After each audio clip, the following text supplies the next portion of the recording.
పెద్దపల్లి జిల్లా అంతర్గా మండలం పెద్దంపేట గ్రామంలో సుమారు ఒక 30 సంవత్సరాల క్రితం ఇక్కడ కూర్చున్న పిల్లలాగానే సార్ ముందు కూర్చొని పాఠాలు నేర్చుకున్నటువంటి విద్యార్థిని సార్కి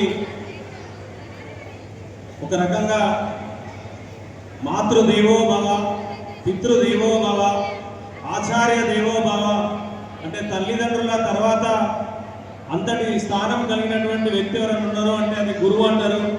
నా విషయంలో ఆచార్య దేవో భవ అంటే ఒక ఘట్టంలో ప్రాణం ఉన్నంత వరకు కూడా గుర్తించుకున్నటువంటి గురువు ఎవరైనా ఉన్నారు అంటే అది మా రాజిరెడ్డి సార్ గారి అభినందన సభ, ఉద్యోగ విరమణ సంబంధించిన అభినందన సభ అంటే ఉద్యోగ విరమణలాగా లేదు సార్, ఉద్యోగ బాధ్యతల స్వీకరణలాగా ఉంది.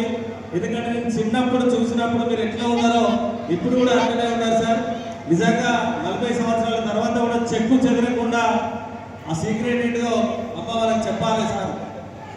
అదే విషయాన్ని తెలియజేస్తూ మరి కార్యక్రమానికి ముఖ్య అతిథిగా విచ్చేసినటువంటి చొప్పదండి శాసనసభ్యులు పెద్దలు మేడిపల్లి సత్యవన్న గారికి, వేదిక మీద ఉన్నటువంటి ఎంతో మంది భావి భారత పౌరులని, ఉత్తమ పౌరులని తీర్చిదిద్దిన గురువులందరికీ, సత్యవన్నతో విచ్చేసిన నాయకులందరికీ, ఇక్కడ కూర్చున్నటువంటి విద్యార్థులకి, తల్లిదండ్రులకి అందరికీ కూడా శిరస్సు వంచి హృదయపూర్వకంగా నమస్కారాలు తెలియజేస్తూ ఒక 2 నిమిషాలు మాట్లాడతా అన్యతగా భావించకుండా వినాలని చెప్తూ గురు బ్రహ్మ, గురు విష్ణు, గురుదేవో మహేశ్వర, గురు సాక్షాత్ పరబ్రహ్మ, తస్మై శ్రీ గురువే నమః అనేటువంటి శ్లోకానికి మన రాజరెడ్డి సార్ వాళ్ళ మనవరాలు చాలా చక్కగా తన నృత్యం ద్వారా చెప్పడం జరిగింది. గురువు బ్రహ్మ అంటే విద్యార్థిలో ఉన్నటువంటి శక్తిని గుర్తించి రాసే ఏదైతే తలరాత రాసే బ్రహ్మ ఏ విధంగా ఉంటాడో మనకు చేతి రాతలు నేర్పి జీవితాన్ని ఇచ్చేటువంటి వ్యక్తి గురువు. అదేవిధంగా విష్ణువు మార్గదర్శకుడుగా ఏ విధంగా ఉంటాడో నేర్చుకున్నటువంటి విద్యను, నేర్చుకున్నటువంటి విషయాలను క్రమశిక్షణగా రేపటి సమాజానికి అందించే విధంగా మనకు దిశానిర్దేశం చేసేటువంటి విష్ణుమూర్తి. అదేవిధంగా మనలో ఉన్నటువంటి అహంకారాన్ని, చెడు వ్యసనాలను నాశనం చేసి భావి భారత ఉత్తమ పౌరులుగా తీర్చిదిద్ది మంచిని చేసేటువంటి లయకారుడు శివుడు. అందుకే గురు బ్రహ్మ, విష్ణు, మహేశ్వరులతో పోలుస్తారు. ఆ శ్లోకానికి నిదర్శనం మా రాజిరెడ్డి సార్ అని చెప్పి నేను హృదయపూర్వకంగా తెలియజేస్తా ఉన్నాను. ఆ శ్లోకం విషయంలో చాలా పురాణాలు ఉన్నాయి. దాంట్లో నాకు తెలిసినటువంటి పురాణం ఏంటంటే కౌత్సులు అనేటువంటి ఒక పేద విద్యార్థి ఏ సార్ దగ్గర అయితే విద్య నేర్చుకున్నాడో ఆ గురువు ఇబ్బందుల్లో ఉన్నప్పుడు, ఆ గురువు అనారోగ్యానికి లోనైనప్పుడు ఆయన ఒక తపస్సు చేస్తే బ్రహ్మ, విష్ణు, మహేశ్వరులు వచ్చి మీ గురువుకు కాలం చెల్లింది, ఇక ఆయనకు మోక్షం కలిగిస్తామని చెప్పినప్పుడు ఆ విద్యార్థి ఆ సార్తో పాటు నాకు కూడా మోక్షాన్ని ఇవ్వండి, లేదంటే మా సార్ను బ్రతికించండి అని చెప్పినప్పుడు మీ ముగ్గురు వచ్చి చెప్తున్నా వినమంటే బ్రహ్మ, విష్ణు, మహేశ్వరుల కంటే కూడా గొప్పోడు మా గురువు అని చెప్పినటువంటి కౌత్సుడు అనేటువంటి విద్యార్థి ఇచ్చినటువంటి శ్లోకం అని ఒక పురాణంలో చదివింది. అటువంటి కౌత్సులు రాజిరెడ్డి సార్ ఎంతో మంది విద్యార్థులు ఉన్నారు, అందులో నేను ఒక విద్యార్థి అనేటువంటి విషయాన్ని తెలియజేస్తూ రాజిరెడ్డి సార్ మా పాఠశాలకు 1997వ సంవత్సరంలో వచ్చినప్పుడు అక్కడ మా గ్రామ పరిస్థితులు ఏ విధంగా ఉన్నాయంటే చాలా మంది మధ్యకాలంలో ఒక సినిమా వచ్చింది, సార్ అనే సినిమా వచ్చింది, తెలుసు కదా పిల్లలకి. మాస్టారు అనే పాట అంటే తెలుస్తుంది కావచ్చు.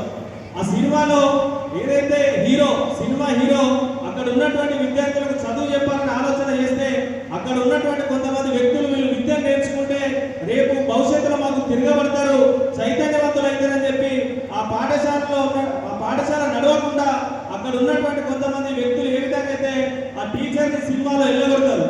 ఆ సినిమా హీరో వెళ్ళిపోతాడు, కానీ మా సినిమాలో రియల్ హీరో మా సార్ వెళ్ళిపోలే. అక్కడ ఉన్నటువంటి స్థితిగతులకు, అక్కడ ఉన్న పరిస్థితులకు నిటారుగా నిలబడి మాలాంటి ఎంతో మంది విద్యార్థులను చైతన్యవంతం చేసి ఆ గ్రామంలో పరిస్థితుల మార్పుకు ఒక రకంగా ఉపాధ్యాయునిగా పాఠశాలకే కాదు ఆ గ్రామాన్ని మార్చడంలో కూడా సార్ యొక్క పాత్ర ఉన్నదనేటువంటి విషయాన్ని ఈ సందర్భంగా తెలియజేస్తా ఉన్నాం. 1998వ సంవత్సరంలో సోలార్ ఎక్లిప్స్, సంపూర్ణ సూర్యగ్రహణం మన రాష్ట్ర వ్యాప్తంగా వచ్చినటువంటి సందర్భంలో సెయింట్ జోసెఫ్ అనేటువంటి ఒక స్కూల్ అక్కడ రామగుండంలో ఉంటుంది. ఆ సెయింట్ జోసెఫ్ అనేటువంటి స్కూలు ఆ రామగుండం మండలంలో ఉన్నటువంటి విద్యార్థులందరితోటి ఉపన్యాస పోటీలను పెట్టినప్పుడు రామగుండంలో ఉన్న ప్రైవేట్ స్కూల్ అందరూ కూడా అక్కడికి ఉపన్యాస పోటీలకు వస్తే ఒకటే ఒక ప్రభుత్వ పాఠశాల పెద్దంపేట విద్యార్థులను సార్ తయారు చేసి అక్కడికి తీసుకెళ్ళినప్పుడు అక్కడ సంపూర్ణ సూర్యగ్రహణం గురించి ఎక్స్ప్లెయిన్ చేయాలన్నప్పుడు ఆ అవకాశం నాకు కల్పించినప్పుడు ఒక భయం ఉండేది. సార్ వీళ్ళంతా ఇంగ్లీష్ మీడియం విద్యార్థులు, మనమేమో తెలుగు మీడియం నుంచి వచ్చినామంటే నీకు ఏదైతే నేను చెప్పినో ఏదైతే నేర్పించినో నువ్వు దాన్ని మాట్లాడరా బాబు అని చెప్పి నన్ను ప్రోత్సహించి 1998లో ఈ మైక్ నా చేతికి ఇచ్చినటువంటి నా గురువు రాజరెడ్డి సార్. ఆ రోజు దాదాపు ఒక 20 ప్రైవేట్ పాఠశాలలు పాల్గొంటే మొదటి బహుమతి ప్రభుత్వ పాఠశాలకు వచ్చింది. అది నాకే వచ్చింది, అది రాజరెడ్డి సార్ పుణ్యం అని చెప్పి ఆ రోజు ఈనాడు పేపర్లో తాటికాయంత అక్షరాలతో జిల్లాలో 1998లో 30 ఏళ్ల క్రితమే మా పేరు ఈనాడు పేపర్లో వచ్చింది అంటే అది రాజరెడ్డి సార్ యొక్క గొప్పతనం. అదేవిధంగా చాలా మంది ప్రభుత్వ ఉపాధ్యాయులు ప్రభుత్వ పాఠశాలలో పనిచేస్తూ వాళ్ళ పిల్లల్ని మాత్రం ప్రైవేట్ పాఠశాలలో చదివించినటువంటి సందర్భం చూస్తాం. కానీ వాళ్ళ సార్ వాళ్ళ పెద్ద కూతురు సింధు మా చెల్లెలాగా మాతో పాటే కూర్చొని మా క్లాస్మేట్ తను మాతో పాటే కూర్చోబెట్టి మా స్కూల్లో చదివించి చెప్పడం మాటలతో చెప్పడం కాదు చేతల్లో నిరూపించినటువంటి వ్యక్తి రాజరెడ్డి సార్.